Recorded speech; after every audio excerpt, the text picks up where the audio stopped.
বাড়ি থেকে জাতীয় সড়ক ধরে নিত্যদিনের মতো বাইকে করে যাচ্ছিলেন রাজস্থানের মখনলাল মিনা নামের বছর 32-এর যুবক।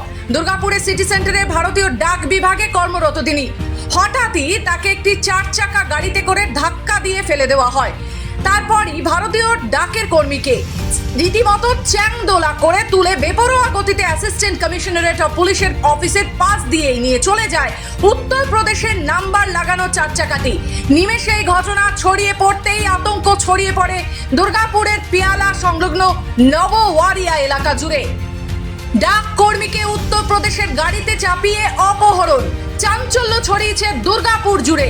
জানা গিয়েছে তিনি দুর্গাপুরের পিয়ালা নবওয়ারিয়া এলাকাতেই স্ত্রী এবং মেয়েকে নিয়ে ভাড়া বাড়িতে থাকতেন।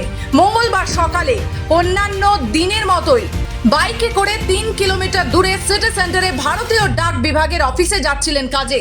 জাতীয় সড়কে ওঠার আগেই একটি ইনোভা গাড়ি আসে এবং মখনলাল মিনার বাইকে হালকা ধাক্কা দেয়। মখনলাল মিনা পড়ে যেতেই 4 জন যুবক ওই গাড়ি থেকে নামে।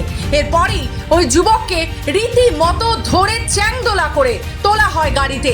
তারপর অ্যাসিস্ট্যান্ট কমিশনারেট অফ পুলিশের অফিসের পাশ দিয়ে পলাশডিহা হয়ে চলে যায় গাড়িটি।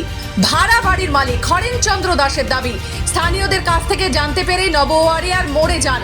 সেখানে গিয়ে দেখেন দাঁড়িয়ে আছে পুলিশ।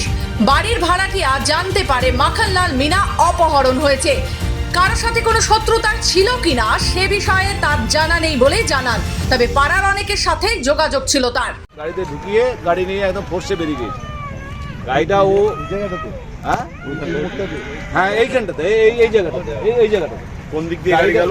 গাড়িটা বোধহয় এদিক থেকে নেমেছে আর গেল কোন দিক দিয়ে? গেল এই দিক থেকে।